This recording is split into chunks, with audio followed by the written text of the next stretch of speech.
you send out your Spirit, and may You shall renew the face of the earth. Let us pray. Father, you taught the hearts of your faithful people by sending the life of your Spirit.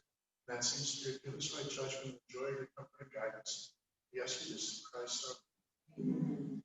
Hail Mary, full of grace, the Lord is with thee. Blessed art thou among women, and blessed is the fruit of thy womb, Jesus. Holy Mary, Mother of God, pray for us sinners now and at the hour of our death. Glory be to the Father, and to the Son, and to the Holy Spirit. As it was in the beginning, is now, and ever shall be. Christ our King, Thy kingdom come, Virgin most prudent Mary, Mother of the Church. pray for us. Son of the Spirit. So, some moment, I think Father Kevin is going to be hearing confessions in the back. I didn't see him back there right now. I'm absolutely sure.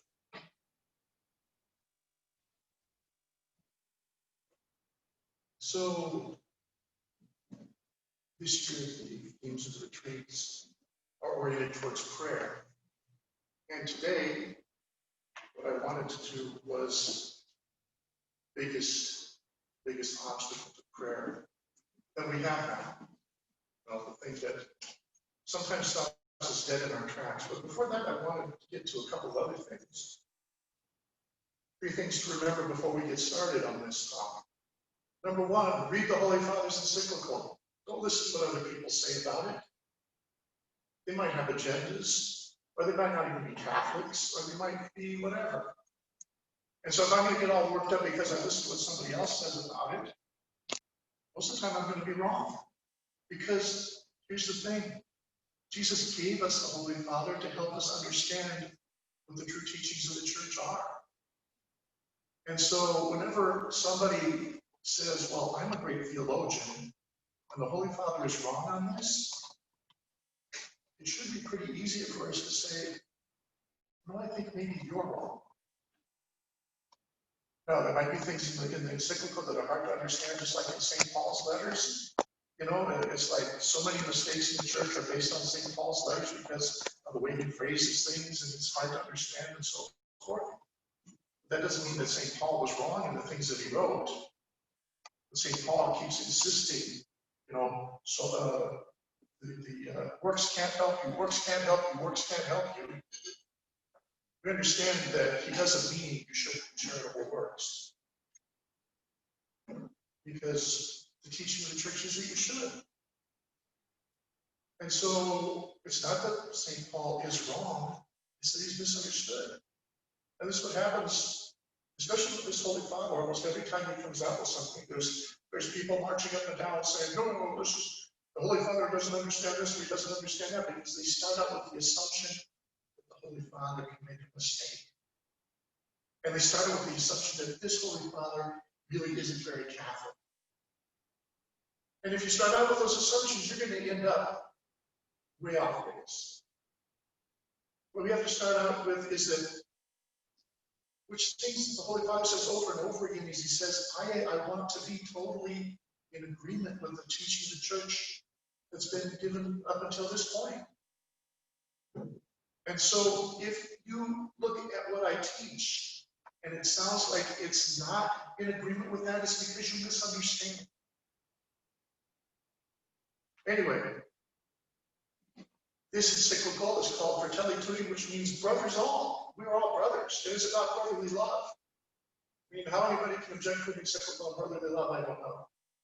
It's about how we should love one another. Remember the story of St. John the Evangelist, when he was really old, you know, because he was supposed to be 100 years old before he died. And he was in the church in Ephesus, I think. And every Sunday they would bring him down because it's like, well, it's the last person left who actually knew Jesus. Maybe he'll tell us some stories about Jesus. So they bring him down from his room in his wheelchair or whatever. And they put him up there on the altar on Sunday to give the homily. And he would say, little children, love one another. And that was it. He wouldn't say anything else. And so they finally asked him, say, John, you know, we want you to tell stories about Jesus. Why is it that every time we bring you down to give the homily, all you say is little children love one another? And he says, because it's the Lord's command, and it's enough. That's the spirit we need to have when we read the encyclical. and read summaries like, the Vatican does all these summaries and articles and all this stuff on the encyclical. Have we read any of those? No, we read what the secular press says, and we read what people who have an agenda have to say. We read about all these other people who really are not in the heart of the church. And so what happens is we get the idea that, oh, the Holy Father's doing something he shouldn't do. Oh, Holy Father is just read what the church says. Read what the encyclical says. Read the commentaries that the Vatican has put out. I found a bunch of articles about the encyclical. I found like the presentations when an encyclical comes out.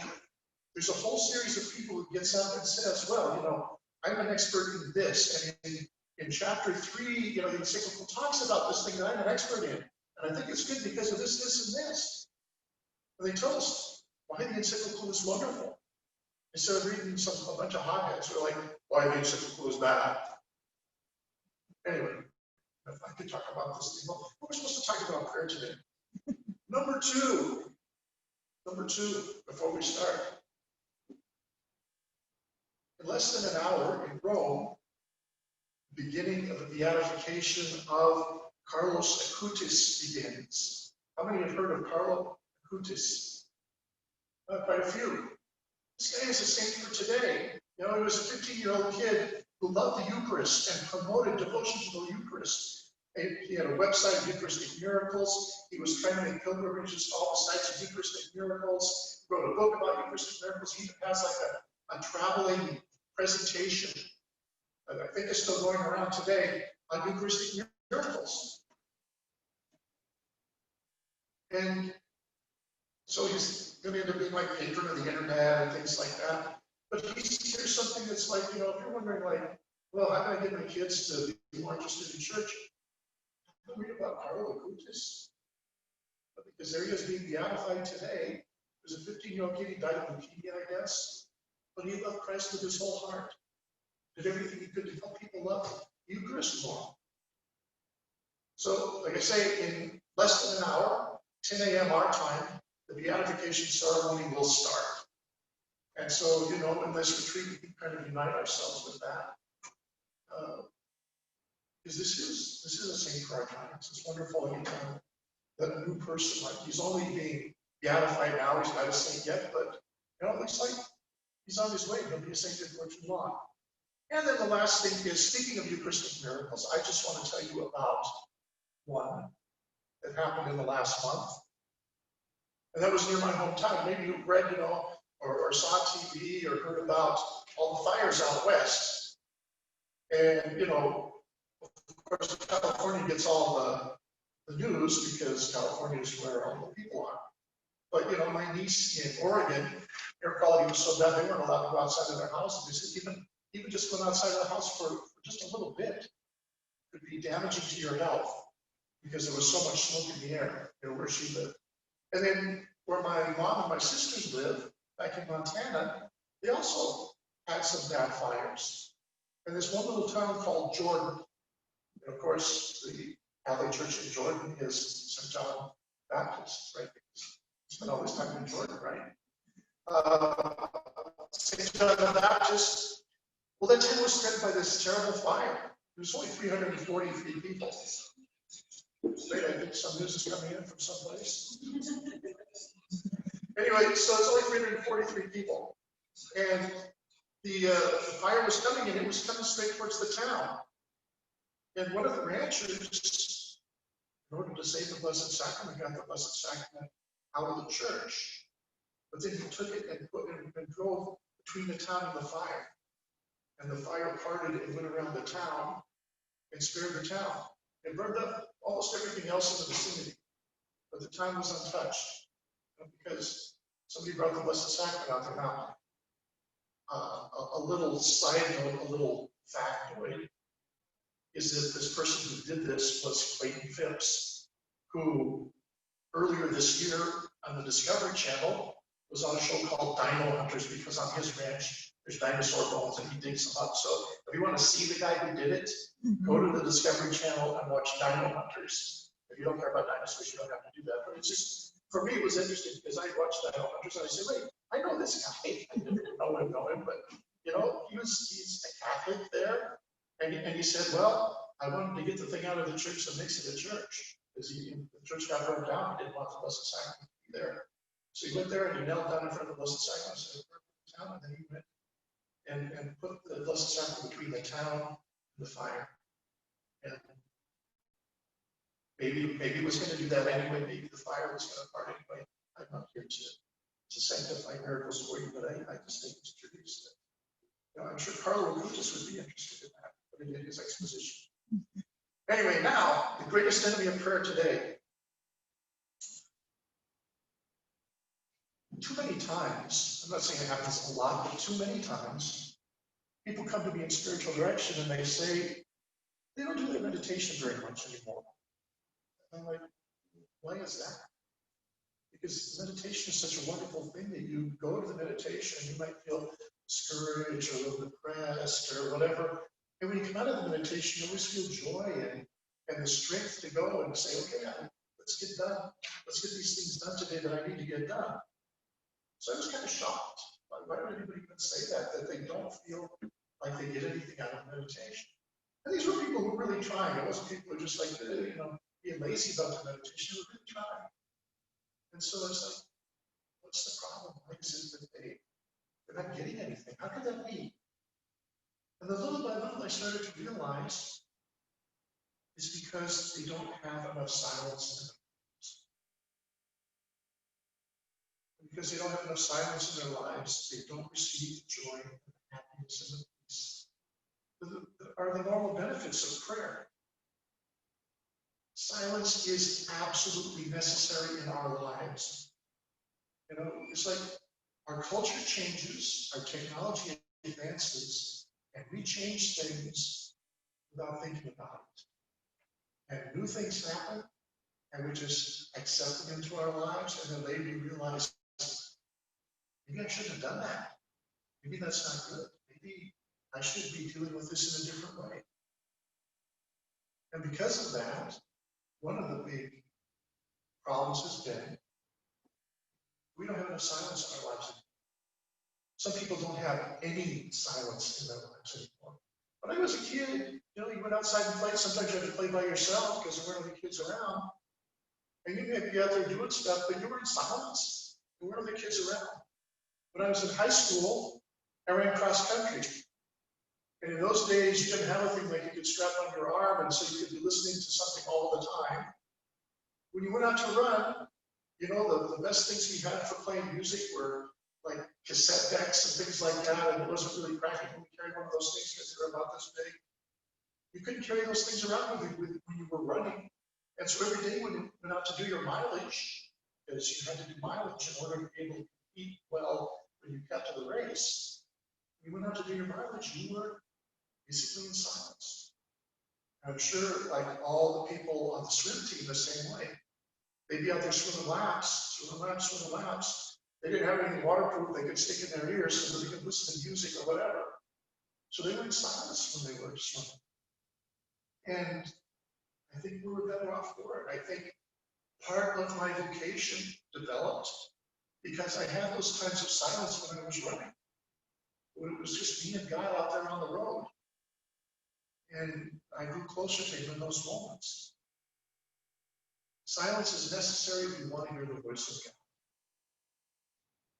1 Kings 19, verses 11 through 13. 1 Kings 19, verses 11 through 13. This is Elijah, Prophet Elijah on Mount Horeb. Then the Lord said, go outside and stand on the mountain before the Lord. The Lord will be passing by. A strong and heavy wind was rending the mountains and crushing rocks before the Lord, but the Lord was not in the wind. After the wind, there was an earthquake, but the Lord was not in the earthquake. After the earthquake, there was a fire, but the Lord was not in the fire. After the fire, there was a tiny whispering sound. When he heard this, Elijah hid his face in his cloak and went and stood at the entrance. You would think that when God comes, he would come, with flashes of lightning and lots of trumpets blowing and things like that. He doesn't. He doesn't. Elijah was there. God says, "Be out there, be watchful, I'm going to be coming." And there's this big heavy wind, you know? And you think like, oh, okay, this is this big heavy wind. Maybe this is God, because it's so powerful and everything. And God is powerful, so maybe this is God. No, it wasn't. The same thing, then an earthquake. No, that wasn't God either. And then a fire. The fire, that wasn't him either. God came in the tiny whispering sound, and that's the way he comes to us today. When we pray, he only comes with a tiny whispering sound because he's not trying to overpower us. God can come in all of his might and glory and everything. He says, "I'm God, you have to do everything I say," and out of fear, maybe we would do everything he says. It's just like, I can't imagine, what he would do to me if I disobeyed him. And so I better do everything that he says. So he doesn't come to me like that, as somebody who could destroy me, even though by faith I know that God made me and he could destroy me. That's not the way he comes to us. How did he come to us at Christmas? At Christmas he came as a little baby, because he didn't want to overpower us. He wanted to draw us toward him. And in prayer, when he comes to us, he comes very quietly. He speaks very clearly, but very quietly. Because he wants it to be our choice. I follow God because I want to follow him, not because I feel like I don't have any other choice. And so he comes with this tiny whispering sound. And because of that, we need silence. Maybe the little whispering sound was there before, I don't know, but Elijah couldn't hear it during the earthquake, and he couldn't hear it during the windstorm, and he couldn't hear it during the fire.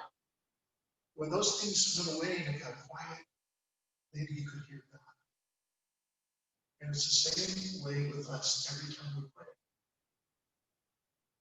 If my heart is quiet, my heart is peaceful, I can hear it. Where do those things come from? Those things come from practicing silence in our lives. Threats to silence. Well, it's like every year there's a new one. If you go back 100 years ago, 1920, that's when the first radio stations started out. So all of a sudden people who, they had records and things like that. I don't know if any of you know what records are, but so long ago when people had records, they had records and things like that before 1920. And so you could have like recorded music and you could play it in your home. But in 1920, the first radio stations were starting up. And all of a sudden, if you had a receiver in your home, you could hear entertainment coming in over the radio. And you could leave the radio playing all day. If you wanted to put on a record, you play the record and then it would end and you have to take it off and put on another record or maybe start up the same one again. There was a lot more activity that you had to do in order to have noise all day. But once radio was invented, you have a radio in your house and turn it on and play it all day and have distraction all day. Now, this is not to say radio is evil. It is something that needs to be used in the right way, just like everything.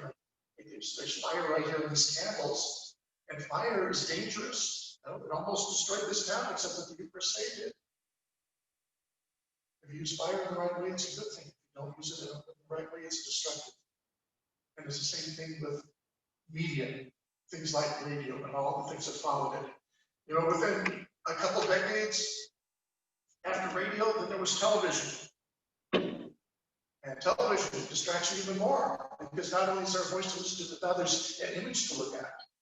And then after that, internets. And now it's like an avalanche of new things. I mean, I'm probably like 5 years behind, and he's like, "Oh, Father, there's this and this and this and this that you didn't mention." It's like, yeah, because I don't worry too much about those things. I don't try to keep up with them. But we could just say internet, cell phone. You tell how long ago I actually wrote this talk, because the next one is iPods. Well, I haven't had iPods like at least 10 years because why? Because the last and greatest iPod had telephone abilities. And so iPods just grew into iPhones. But I have iPods. Email, Facebook, computer games, all of these things.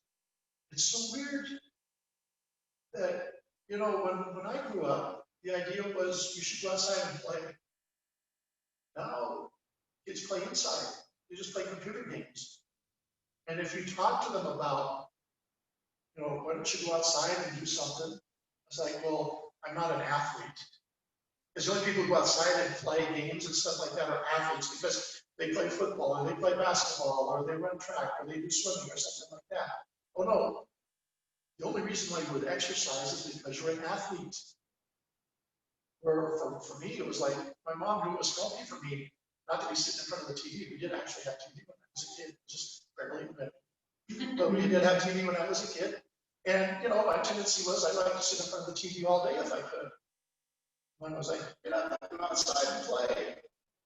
Go outside and play. And we learned to develop our imagination and all kinds of things like that. And we spent time in silence because there weren't always kids outside to play with. But you figured out things to do. You were better off for it. It was healthier for you because you were doing something that was physical. It was healthier for you because you were doing something that was imaginative, and so on. But all of these things threaten our silence because one way or another, I can be distracted 24/7. Before radio, there were novels and things like that, newspapers, or you could go to a party, but for most of us, there wouldn't have been parties every night. But we could go read a book or something like that. When people first started writing novels, the church said, hey, be careful, because novels are just distraction. And it's not like you're not allowed to read novels at all. But if you spend all your time reading novels, it's going to distract you from the important things in life. So even then, that was like 500 years ago. The church was already saying, hey, be careful with this kind of stuff. Because a novel does kind of take away my silence. When I'm reading, even though I'm not saying anything, my brain is having to produce images and think about things that aren't real, it's fictional. And it keeps me from thinking about the things that are real, the things that are important. Why is it that people are so much less oriented towards God today than they were 100 years ago? Why is there so much atheism and antagonism toward religion now compared to even 50 years ago, even 10 years ago? When I was in Canada in the late 90s, so a little over 20 years ago, there was this Dr. Laura, I forget what her last name was, but she was a psychologist and she was on the radio and people would call in and ask her questions and she would help with their problems and things like that. And so, I was driving and listening to the radio, probably I should have been practicing silence, but I was listening to the radio, and this Dr. Laura show was on, and some woman called in and said to Dr. Laura, well, I'm thinking about leaving my religion. And Dr. Laura said, why? And I forget what she said, but anyway, she said, well, let me ask you this. Oh, she asked me, what religion she was, and she said Catholic. So she said, let me ask you this. You think that if everybody did what the Holy Father said, that the world would be a better place or a worse place? And the woman said, better place. And you knew she was going to say that, because that's what everybody then thought. Everybody was positive about religion back then in the late 90s, not that long ago, at least for old people like me. But you knew she was going to say a better place. It would have really surprised me if she said anything else, and not just because I'm a priest, but just because that's what everybody thought. Religion is a positive thing. And so she said, it would be a better place if everybody did what the Holy Father teaches. And then Dr. Laura said, so you should listen to what the Holy Father says, and you should stay with your religion. Because it would make the world a better place. Why would you leave that? That's how much the world has changed in 20 years. Remember when Obama ran for president? He had to run for president on the marriage protection law. I forget what it was called, but there's this law to protect marriage, the marriage between a man and a woman. And Obama, when he was running for president, said, well, of course I believe in God and I protect that and everything like that. That was 12 years ago. So basically everybody in the country believed marriage was between a man and a woman. But that was a good thing. See how fast things have changed? And a lot of it is because of this media. Anyway, the problem is that we don't have silence. And so because we don't have silence, we don't have contact with God. Because we don't have contact with God, all these other things start to happen. I mentioned I like to listen to the radio in the car.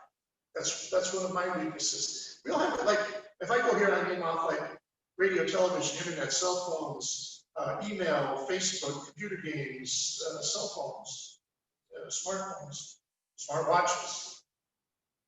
And we're ashamed to say this, but my niece got me a smartwatch. Because I'm starting like to have a few medical conditions, and now they can like monitor your medical conditions. So I said, she wanted to get me one, so I said, well, okay, that's what she bought me one, and now I have to figure out how it works. But I'm sure once I figure out how it works, it's going to be like absorbing time. It's already, I haven't really got most of it running yet, but it still is like buzzing every so often to tell me like the score of a football game or something like that. I really don't need to know the score of a football game the moment it ends, but now I do. It's distracting because you'll be doing something else also, like, you're like, okay. It's a distraction. It's a distraction. But anyway, all of these things take away our silence. And we don't really need them. I mean, they have their place, but we don't usually need them as much as we have them. Do I need to listen to the radio in the car? I can listen to, like, at the top of the hour, there's a news summary. And if I'm interested in the news, I can listen to that news summary. It's over in 5 minutes. And then I have 55 minutes, depending on how long I'm going to be in the car. Suppose I'm on a long trip. I have 55 minutes to be in silence. And then the top of the hour comes around again. I don't need to listen to it again. The news probably didn't change that much. I don't need to listen to it again. So I could probably get by with listening to the radio 5 minutes every hour, and that's if I really need to get the news, in order to find out what's going on in the world. That's my weakness. That's a place where I can say, you know what? If I just turn off the radio, I would have a lot more silence. So I try and do that. Some days I listen more, some days I listen less, but I try not to listen to it all the time in order to have more silence in my life. We don't need to be glued to our cell phones. Some people are. I mean, it's just, even in our house, I'll be sitting there and we're together for some reason. And there'll be a lull in the conversation, and all of a sudden everybody's cell phone is on, and everybody's looking in. And maybe they're doing emails, there's something important going on, I don't know.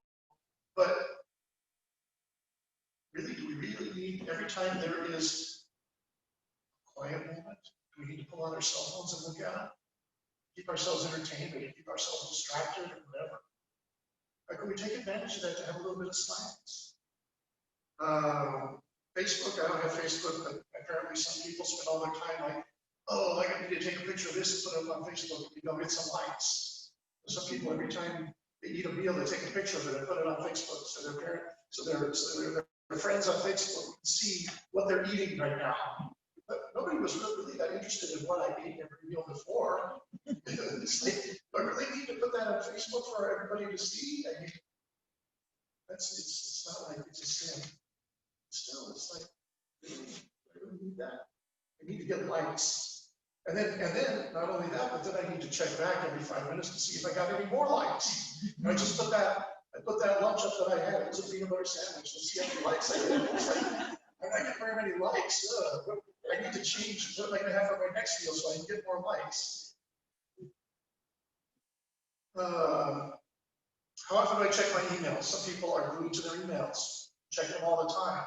Now, some people are super important and they need to because there's important things coming in. But when Father Bannon was the territorial director, there was a time when he lived up in Canada because he didn't have an instructor for the novices up there yet. And so he was being instructed for the novices. And I had to go next to his, so I know what time.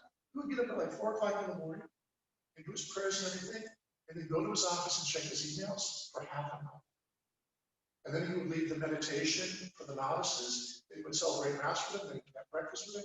He'd spend the whole day with the novices. He'd go to night prayers with them, do benediction for them, hear their confessions and night prayers. After night prayers, he would go, he spent another half an hour checking his emails. So in the whole day, as the territorial director of the United States and Canada and the Philippines and Korea, We spend an hour checking emails. Now, maybe we're way more important than that. And we can check our emails more, but he did all of his emails in an hour a day. And if he could do that in an hour a day, do I really need to spend more than that on emails in a day? Maybe not.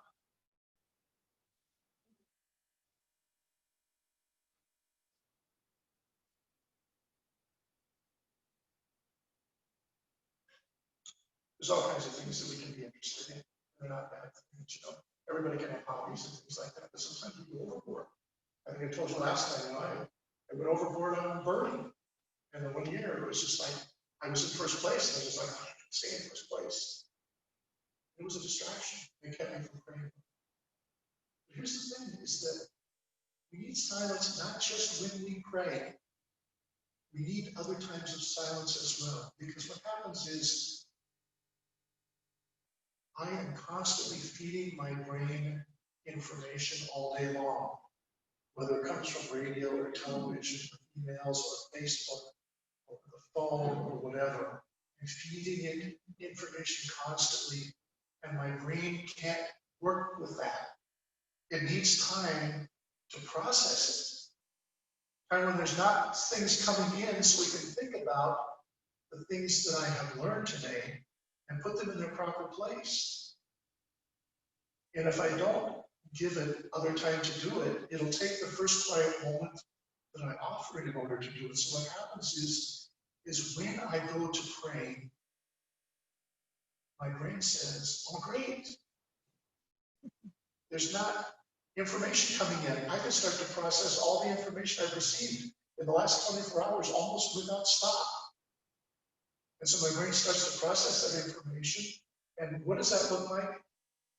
That's all the distractions that I have when I'm praying. A person who doesn't have enough silence in their life can't get past the distractions.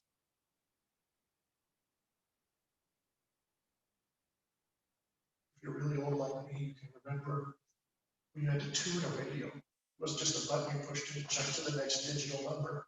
But actually, you had a thing you had to turn, and as you turned it, one station would fade away, it would be like static, and then another station would start to come up, and you could hear it better and better. And when we don't have enough silence in our lives, that's what the voice of God is like. It's like this distant voice that makes us static and distractions because we don't have enough silence. And we can't quite hear it. It's like there's static stuff. I want you to. I want what you want me to do. I want you to. And we can't hear him. We really can't hear him. And that's, I think, what was happening to those people who said, I don't feel like I'm getting much out of the meditation.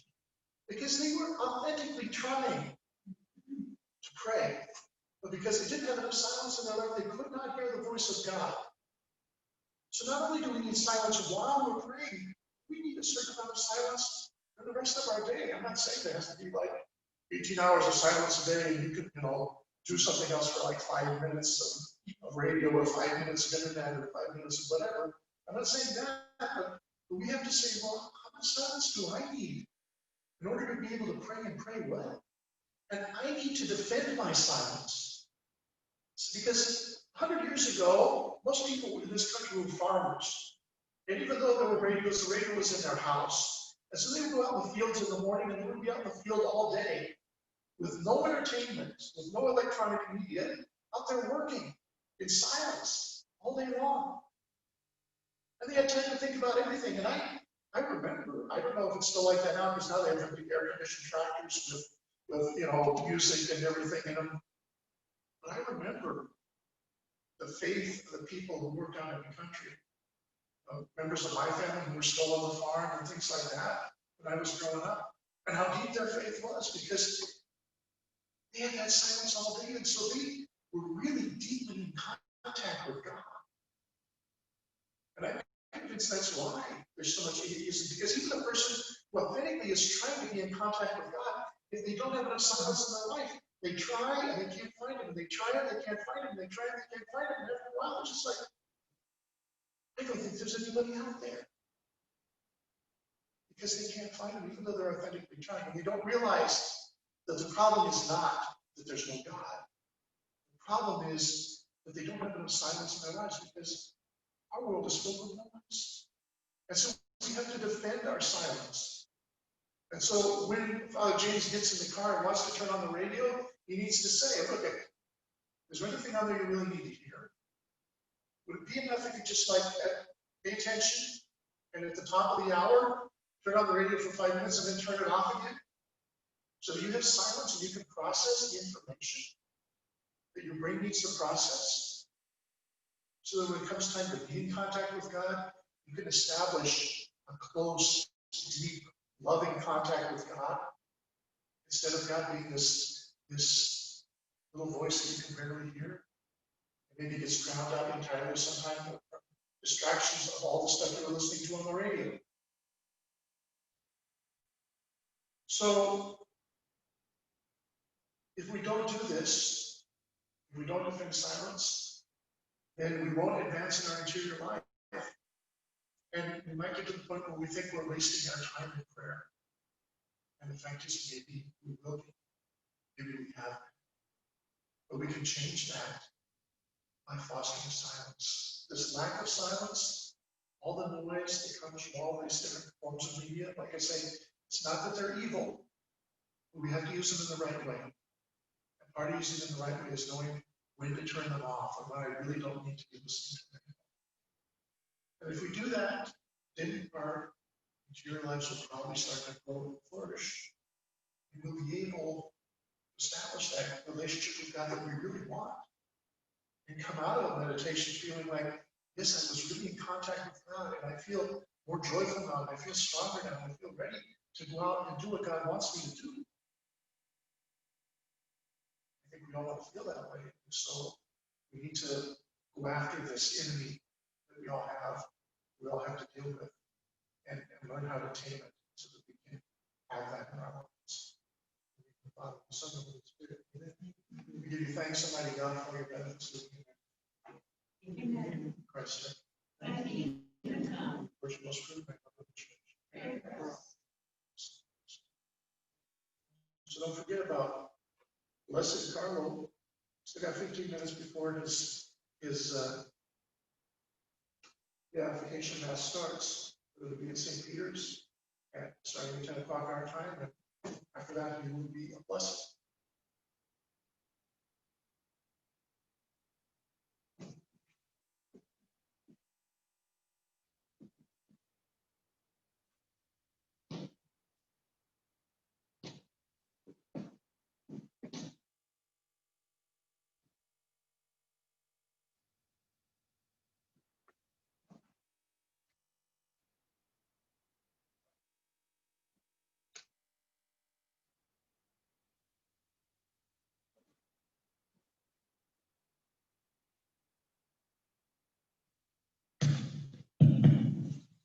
I don't know if anybody has any questions, but normally if we were in the social hall, we'd have a little Q&A or discussion or comments. So since we don't have that kind of intimacy here, if someone has a question, please feel free to use this microphone. You can raise your hand and shout. So are there any questions or comments? So what's wrong with your knee? I sprained my knee hiking in the woods. I was up in the mountains. I hadn't been in the area before, so I looked at this trail and it looked like it was supposed to be like this nice flat trail. I even read someplace where it says the first 3 miles of this trail were developed so that seniors could enjoy the woods too. And I'm thinking, okay, that's the trail for me. It was a much rougher trail than it was advertised to be. And so I fell and sprained my knee. And I'm still trying to get into they checked all the serious stuff. It's not anything serious, it's not deep vein thrombosis or anything like that. So we went through all of that this last week. It's like, oh, you could die anytime. So they checked all of that and it's all fine. And so it's just like trying to get an orthopedist, get an appointment with the orthopedist, and I suppose it'll put me in a cast or something like that. But in the meantime, I'm living around. But it's like, I'm the kind of guy who likes to be out in the woods and do banding things and stuff like that. And after I sprained it, I walked 2 whole miles because there was no other way to get out. So I had to walk 2 miles on the sprained knee because I'm tough. Just so you know, that's the kind of person I am. Any other questions about medical conditions or prayer, if you want? Yes. Can you listen to gospel music both in non-music also? Can you listen to what gospel music? There are certain kinds of music that are not distracting, like classical music, especially Baroque. There's also music that raises our hearts and minds to God, like gospel music, and so I would think that would be okay. But pay attention if you start to find it's a distraction, that it's like, oh, when I listen to that all day, I find it's harder for me to pray. Well, then don't do it anymore. But there's certain music that because of the content, where it's about praising God or something about that, that's probably fine because it leads us to prayer. And then there's certain things like certain kinds of classical music. I mean, there's some more modern classical music that's not as good, but all the stuff that we typically think of like Beethoven and Bach and that is probably fine because there's a harmony in that that actually leads us to God as well. Any other questions? No? We still have a lot of time. Can't go home yet.